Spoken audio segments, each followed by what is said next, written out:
ताजा अपडेट्स के लिए सब्सक्राइब करें हमारे YouTube चैनल को और साथ ही बेल आइकन को दबाएं। जहां देश के यशस्वी गृह मंत्री कहे जाने वाले अमित शाह अलग अलग राज्यों के अपने वर्चुअल जनसंवाद रैली को संबोधित करते हुए अनेकों बार झूठ का पुलिंदा बांधते नजर आए हैं।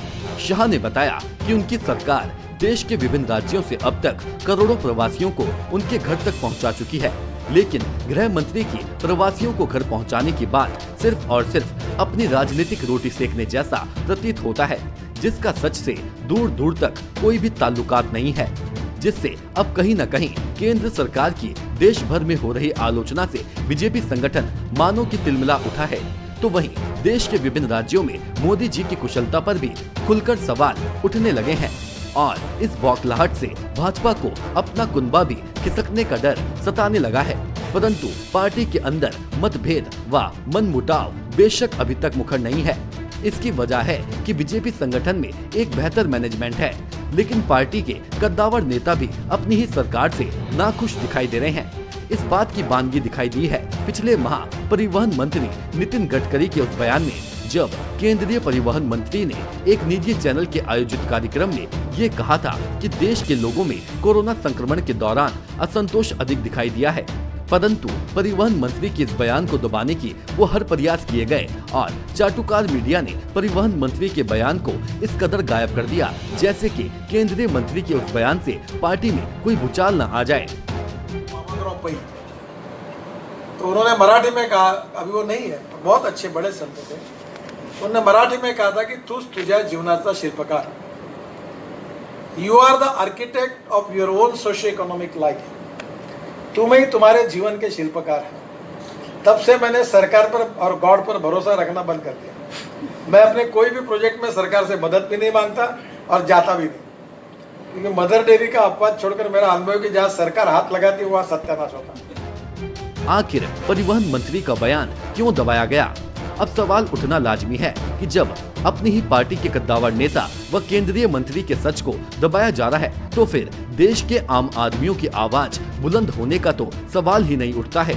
लेकिन बहुत हैरानी की बात है कि गृह मंत्री अमित शाह देश की बदहाली पर मंथन करने के बजाय उसे दबाकर अपनी सरकार की पीठ थपथपाते नजर आते हैं। आइए आज हम आपको अमित शाह के झूठों का पर्दाफाश करते हुए दिखाते हैं बदहाली का कड़वा सच। जी हाँ, बेबस व बदहाली का ये वो जीता जागता आईना है जिसे सच को ठुकराकर गृह मंत्री कह रहे हैं कि हमारी सरकार सभी प्रवासियों को उनके घरों तक पहुंचाने में सफल रही है। यदि गृह मंत्री की बात सच है तो फिर इनकी बदहाली का गुनहगार कौन है?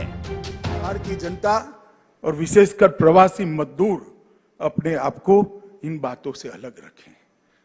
पूरा देश आपका सम्मान करता है।